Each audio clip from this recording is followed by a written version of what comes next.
The PNP denies that special treatment is being given to the SUV driver involved in the hit-and-run incident in Ortigas. The Interior Department eyes filing charges against Cebu Governor Gwen Garcia for making the wearing of face masks optional in the province. The number of latest COVID-19 cases exceeded the forecast of the Octa Research Group. Let's check in on the preparations for the inauguration of Vice President-elect Sara Duterte on Sunday. And the DLSU Lady Spikers booked a ticket to the finals after beating the Ateneo Blue Eagles in the stepladder semis of the UAAP Season 84 Women's Volleyball.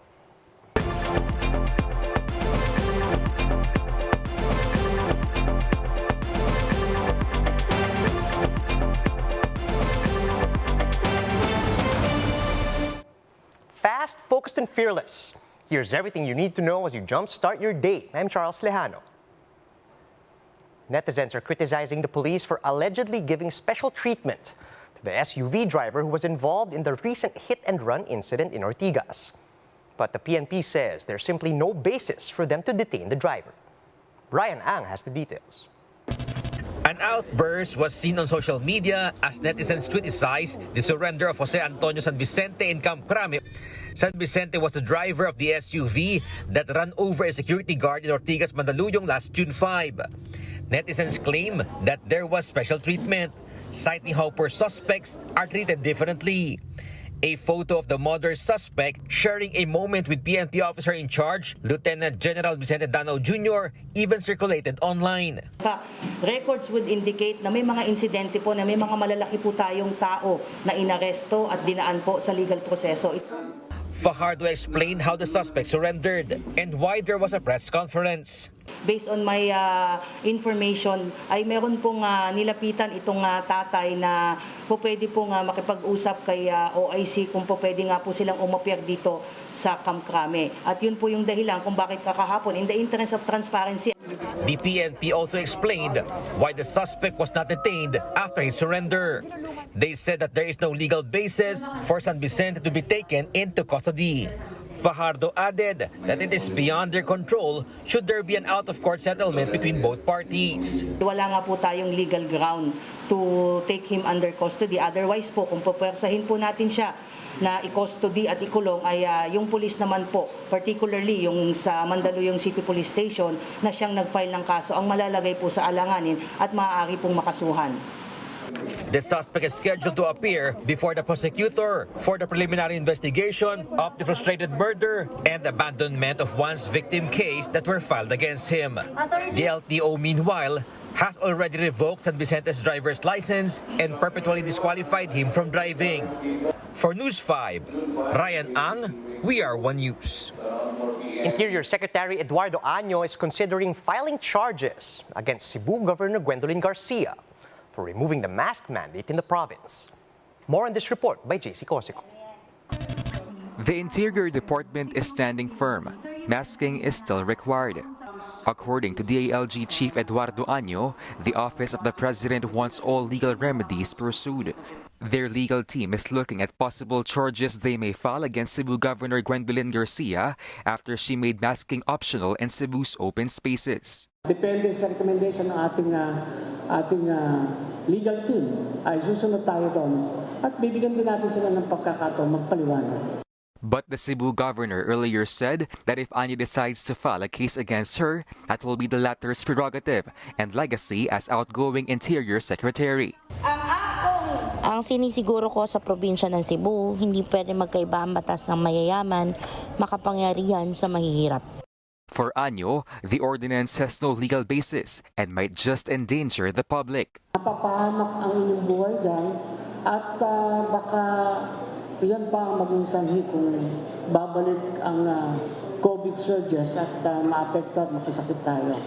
Justice Secretary Menardo Guevara meanwhile maintained that Cebu's ordinance is not consistent with national regulations. He said it would be better for the Cebu government to raise its concerns instead before the IATF.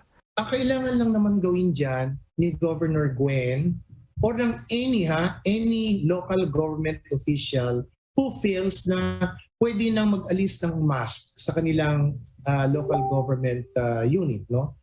ay lumapit sa IATF, sabihin sa IATF na maybe it's time to modify yung existing rule natin. It's a simple act of approaching the IATF and requesting a modification of the existing rule. Anyos said they will give Garcia and Cebu local officials until the weekend to rectify or adjust their ordinances to be consistent with national policies. From there, they will decide on their next move. For News 5, JC Cosico, We Are One News. Meanwhile, League of Provinces of the Philippines President and Marinduque Governor Presbitero Velasco says the Interior Department and Cebu Governor Garcia can still talk the matter out. In an interview with 1PH, Velasco added that if the issue can't be resolved through a conversation, then it can be brought to the courts for resolution. Velasco also noted that it's not in the best interests of the people to remove the mask mandate and that provinces should not be given the right to decide whether their residents should wear masks or not. Iba po itong COVID-19, pandemic po yan.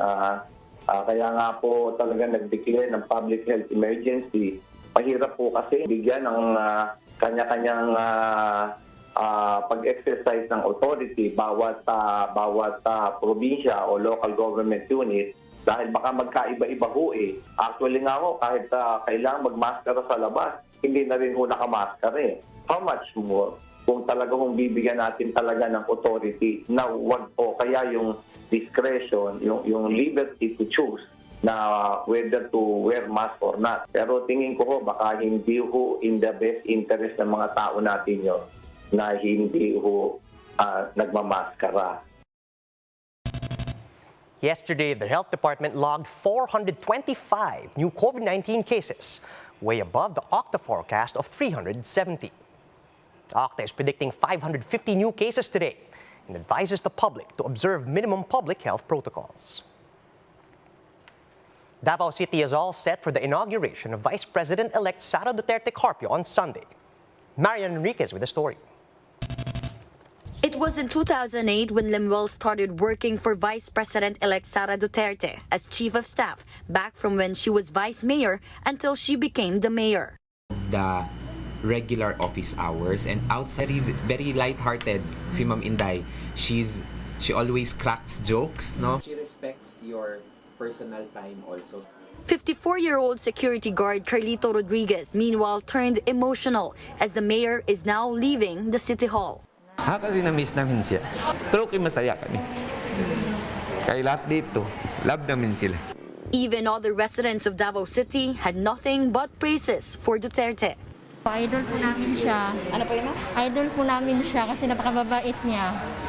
At siya po laging inaasahan namin, matulungin. Mamimiss din namin siya bilang mayor, pero okay lang kasi nasa national na siya. Hopefully maging president din siya next election.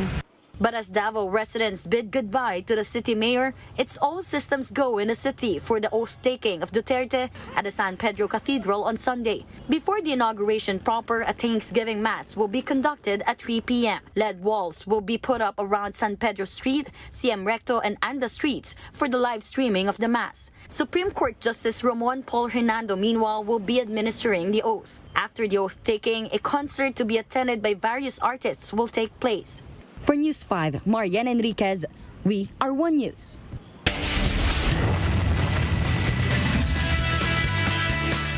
De La Salle University ended Ateneo's fairy tale run in UAAP Season 84 women's volleyball yesterday.